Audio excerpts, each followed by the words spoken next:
Hey guys, welcome back to another video by Fully Informed Trade, or FI Trade for short, knowledge for everyone. Right now I'm basically going to start recording videos, and they're going to be longer, so you're going to see videos that are probably around 20 to 25 minutes long, and you're going to start to see sound effects.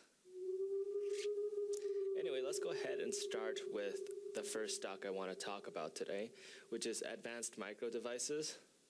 Now, Advanced Micro Devices it seems to be in a downward trend. Let me see if I can get in the right spot for you guys. Yeah, right here, I'm very pessimistic on Advanced Micro Devices. Wall Street likes to basically dump the stock. It's all the way down to $2 per share, and it isn't a confirmed downtrend. So if you guys just want to ride a stock lower and continue riding an investment lower, perhaps the easiest one to do right now would be Advanced Micro Devices. So you guys want to buy, you want to short a stock, but you don't want to take on that much risk, and you just want to ride a stock lower. Advanced Micro Devices is pretty much the stock for you, because the problem with Advanced Micro Devices, and I look at them, and the amount of capital that they reinvest back into their business is about $1 to $2 billion. Now, in comparison to Intel, who reinvests back into their business at a rate of around $10 billion, it's a huge difference, and it basically comes across to me as Advanced Micro Devices is a far inferior investment opportunity in comparison to Intel, and it's going to fall behind competitively as well. And even though the company does have enough cash on its balance sheet to do all right for the short term, over the long term, I think Wall Street has the right idea by shorting and riding the stock even lower than where it's at currently. Now, let's move on to the next stock I want to talk about, which is Abercrombie & Fitch. Here's a stock, and yes, I am wearing an Abercrombie & Fitch sweater, so if that's what you guys are asking. So let's go ahead and take a look at this chart right here. So Abercrombie & Fitch, it had a nice little bounce up to that trend line. You can see it, the horizontal line right there. And overall, it has been able to trade right above that 200-day moving average. The main driver behind that is because, again, Abercrombie & Fitch was able to report earnings that were able to beat expectations. When you beat expectations on a stock, what generally happens is that the stock tends to rally, despite the fact that the markets aren't doing too well overall. Abercrombie & Fitch was able to rally by a good 30% in a single session, which is a pretty good rally overall. So let's start with something more specific you guys might like to know. Is this sustainable? Maybe their management strategy has improved. Perhaps internally they might have better control of cash, or they become more competitive or something like that. Or more importantly, is it just because of the holiday season? Well, I think it's a mix of two factors. I think one, management of the company may have improved, and the second reason is that that's pretty much it, better management. Now, there's a good reason to buy the stock right now because, again, it is winter season, and if management has improved and sales do top forecasts and consumer sentiment remains at all-time highs, then yeah, it's likely that retail stocks will get a really nice boost from earnings season, and they may be able to beat previous year's holiday season's earnings. So that's what I really look forward to. I think retail is still a good place to be, especially fashion retail, just for the short term at least throughout the holiday season. But some of the fashion stocks are going to pull back, and but with Abercrombie & Fitch, it has been able to gap up, and so as long as it's able to hold on to that 200-day moving average, and it's able to stay above that 200-day moving average, it's likely that the stock will continue to trade above that 200-day moving average for the next 6 to 8 months. Let's move on and talk about Citigroup. Now, Citigroup is a financial company. You guys should all be fully aware of that. The problem with Citigroup, again, same story. It's a banking stock. It's exposed to the European bubble right here. You're seeing the stock fall. It might be able to break down below that trend line. You should be a little pessimistic on Citigroup. The main reason why I'm pessimistic on Citigroup is, again, it is falling down from it's broken a long-term trend line, and it has broken below the bearish flag formation. The volume is abnormally high still, and that's an indication that the stock may continue to fall. Don't buy.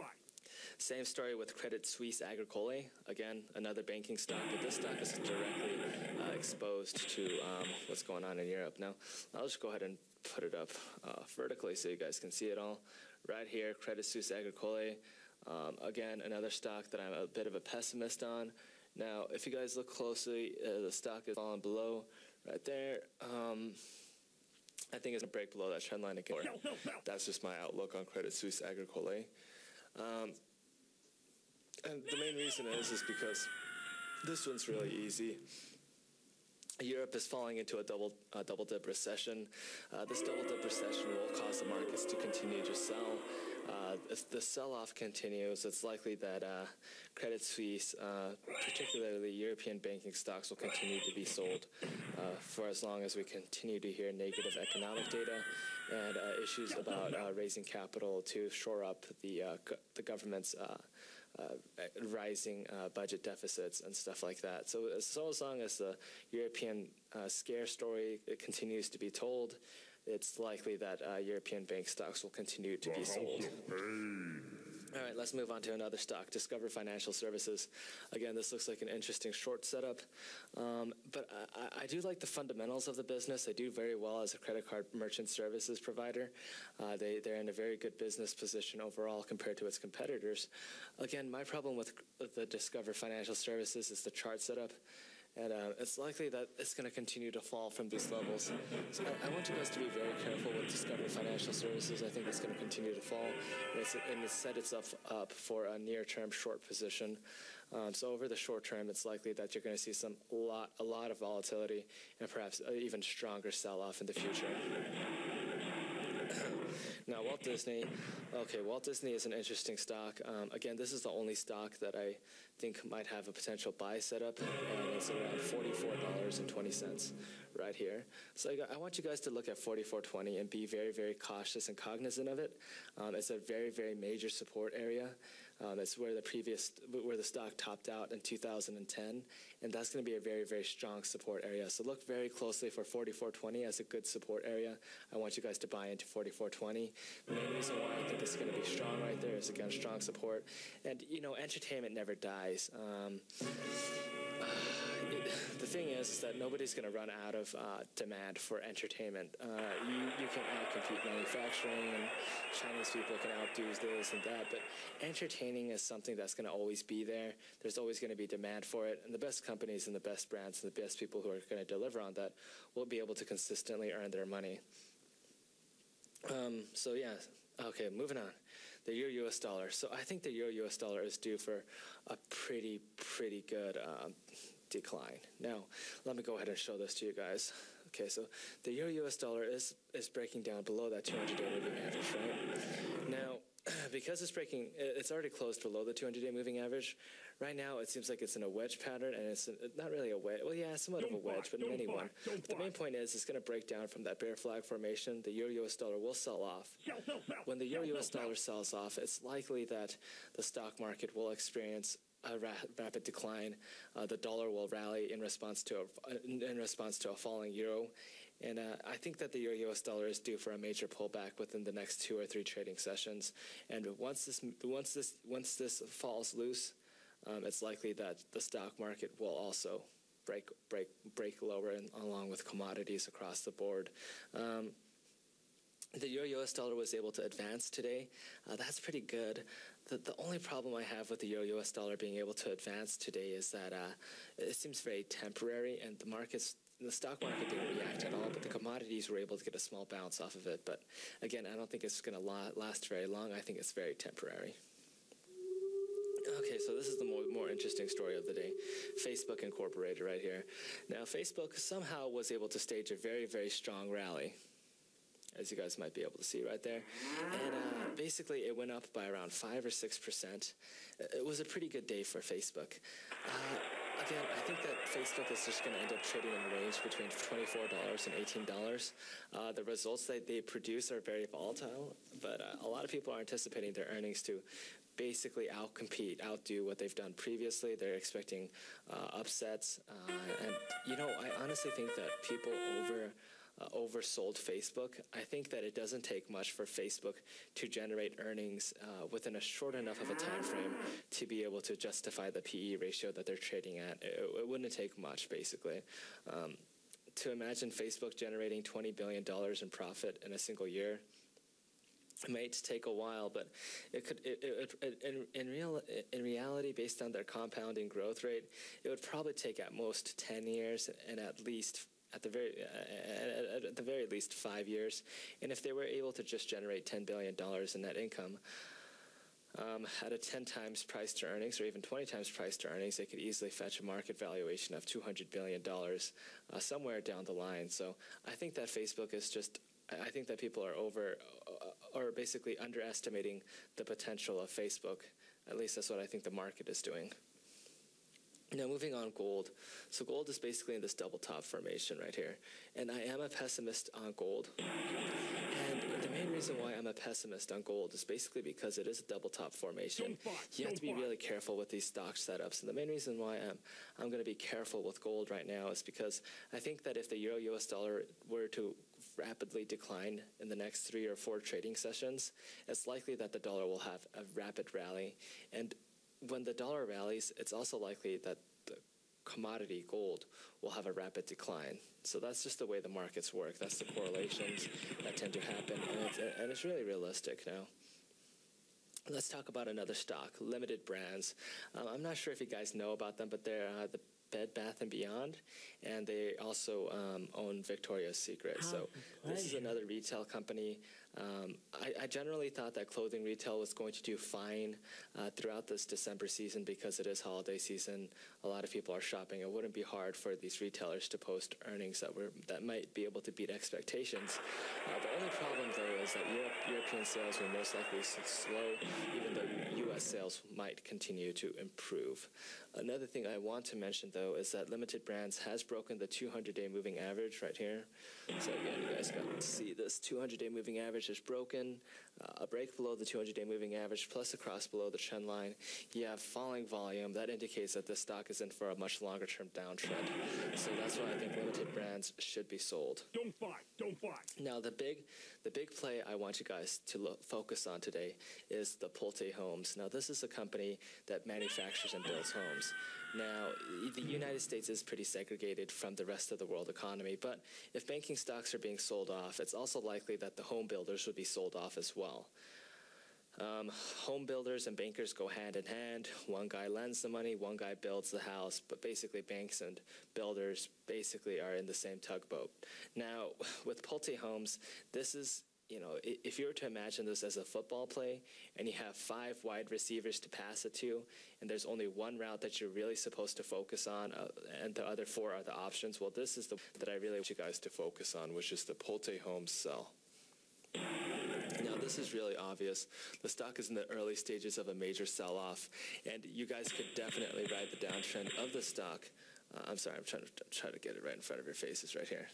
Might be missing that a bit. But yeah, Pulte Homes is definitely selling off right here. As you guys can clearly see, it's breaking below that trend line, and it's time to basically ride the trend lower. This is the one short formation and the short sell that I think is the most attractive, aside from the AMD trade, because the AMD trade, again, like I mentioned earlier, is another company that Wall Street likes to beat the crap out of, I guess, or short the living crap out of. Pulte Homes seems like another contender for that, and it seems like it's really ready to head much lower. And my target area is $10 per share. Right now it's trading at $15 per share. So that means that you guys could potentially short the stock and net a 33% gain. And that seems to be the most realistic play that I've seen so far today, in terms of finding good opportunities to make money. Now let's move on to another chart, which is SLV, the iShares Silver Trust. Now the iShares Silver Trust is another stock. And you know, I was a bit of a pessimist with silver right here. I'll be honest with you guys, I was a bit of a pessimist right here. Silver, it has been rallying a little bit. And honestly, I feel the same way about silver as I do about gold. And the main thing with me is with silver is that I think that if the dollar were to stage a major rally, which I think it will stage a major rally within the next 6 to 8 months, and not within like, oh, it's going to happen all at once. I mean, I think the dollar is going to rally upwards for quite a while. It's going to be sustained. The main reason why I think this rally in the dollar will sustain itself is because, again, Europe has now officially has officially declared that they are in a recession, and recessionary economics dictates that basically the euro is going to be a weaker currency pair against the dollar, and it's also likely that Europe will come up with rounds of stimulus money that will automatically devalue the euro as a currency against a basket of currencies. So no matter which exit route that you see for Europe, the one thing that I'm very, very certain of for the European economy is that the economy will contract and the value of its currency will diminish against a basket of currencies. And that is why I think that if the that is why I think that if the dollar were to rally as a response to the devaluation of the euro, then that would also affect the silver market, because silver tends to react negatively when the dollar rallies. So overall, my outlook on silver remains negative, and I think it's just setting itself up for a much major decline in the near-term future. All right, let's talk about the stock indice, the Standard & Poor 500. So let's move on to the stock. Again, I need to, of course, adjust where I put my iPad and everything. But right there, Standard & Poor 500, it is definitely selling off right here. You guys can see it very clearly. It's selling off. It's heading lower. Overall, it's even below the 200-day moving average. Now let's look back to January of 2000. Back in 2010, if you look very, very far to the back, you see the stock market having a major sell-off. Now, will this sell-off be as major as that one? I don't know. We don't really know what's going to happen with the fiscal cliff. We are not sure if Congress is really going to push the buttons and push the limits on what they can do and how they are going to exercise authority over each other, and whether or not they're going to push a bipartisan bill through the office. But we have seen in the past, though, that eventually Congress will get its act together, even if it's a day right before the fiscal cliff, that they will do it. Begrudgingly, yes, but they will do it. Now, that's going to damper some of the fear investors may have of a potential U.S. Government default. Now, if the U.S. government were to default, of course, overnight, the stock market would easily fall by 500 to 1,000 points on the Dow Jones. Now, with the Standard & Poor, you could easily see 50 to 100 points shaved right off the top of it. It's unlikely that it's going to happen, though. I don't think it's going to happen, but there is some pent-up fear, and there is also weaknesses in the global economy, namely Europe. And since Europe does represent 25% of the world's global output, it does bear some significance on how we should react to stocks in general, especially international companies who sell products in Europe. Ford is affected. Companies like Ford, Microsoft, Apple, they might experience slower sales growth in the European markets, which is unfortunate, but this is how the markets are reacting. Europe is in an official recession, and the U.S. economy's economic growth is slowing down. Inflation is slowing down. We're reaching a point where there's a deflationary mess that's about to take place in Europe. Deflation is just bad in general. Deflation usually accompanies economic contraction, and that's exactly what we're seeing in Europe. And it's likely that European stocks are going to drag the S&P stocks down with them. So let's move on. Let's talk about the crude oil market. There's two ways to look at this with crude oil.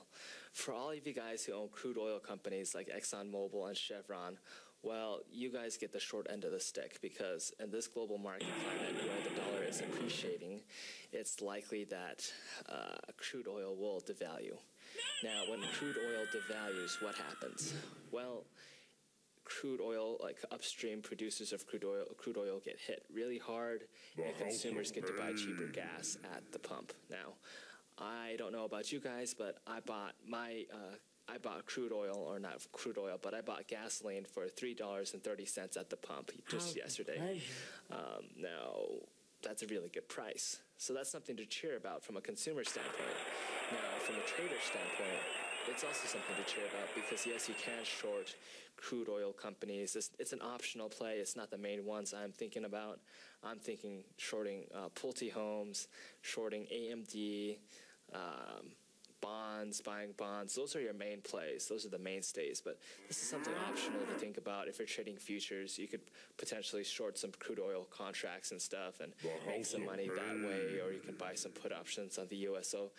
It's an optional play out there. But there are perhaps better opportunities, but overall the outlook on crude oil is negative. So it's wise to position yourself anticipating the value of crude oil to fall, and the value of crude oil companies like ExxonMobil, Chevron, and British Petroleum to also fall as well.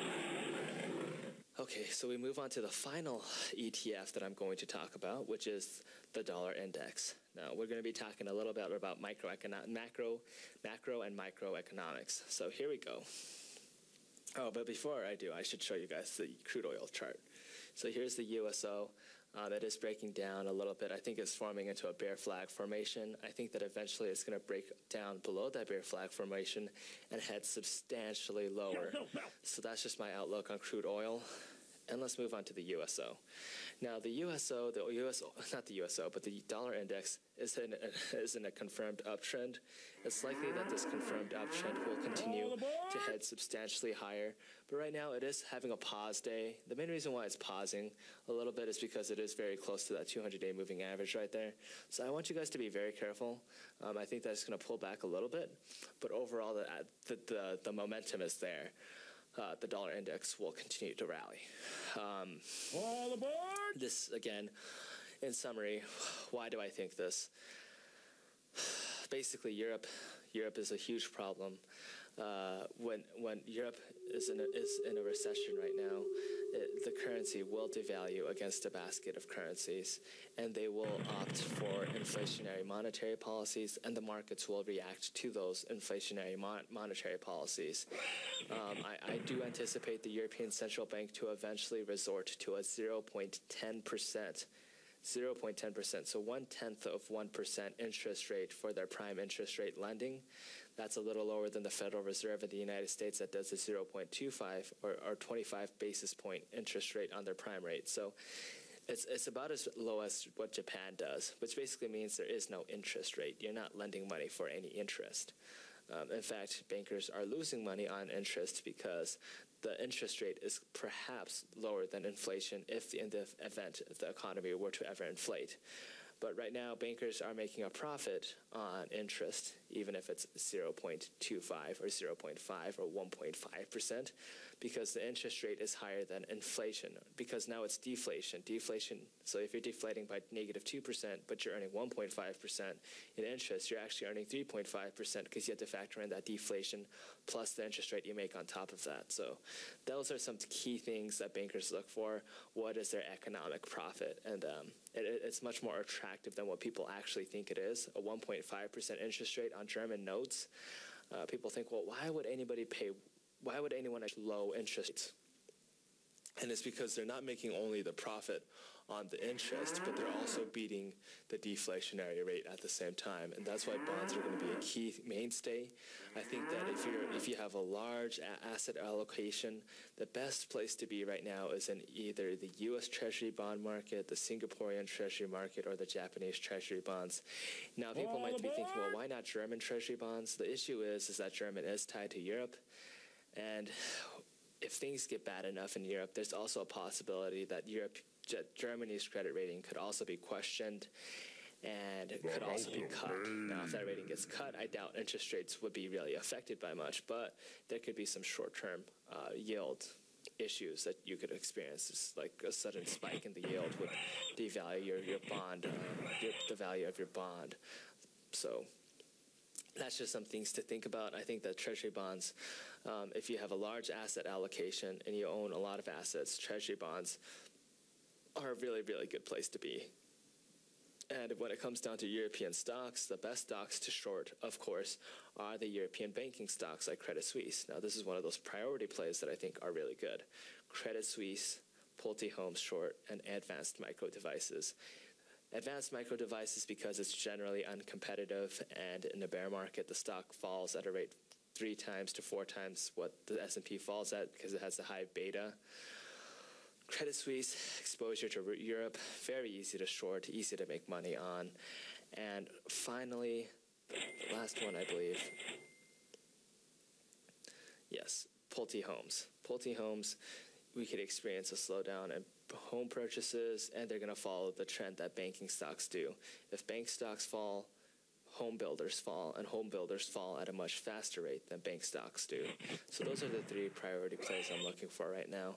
And oh yeah, and the fourth one is buying bonds and buying those safe, secured bonds, government bonds. Those are a really, really great place to be. So that's it for today, guys. You guys have a wonderful day. I know it's been a really, really long video. We're probably not going to be used to it. I'm not used to it. My throat feels kind of bad right now, but all in all, I like it. I think that we're going to have a lot of fun, and I hope you guys like the sound effects throughout the video. So take care, folks, and I'll see you guys around, and I hope you guys make money every single day of the year.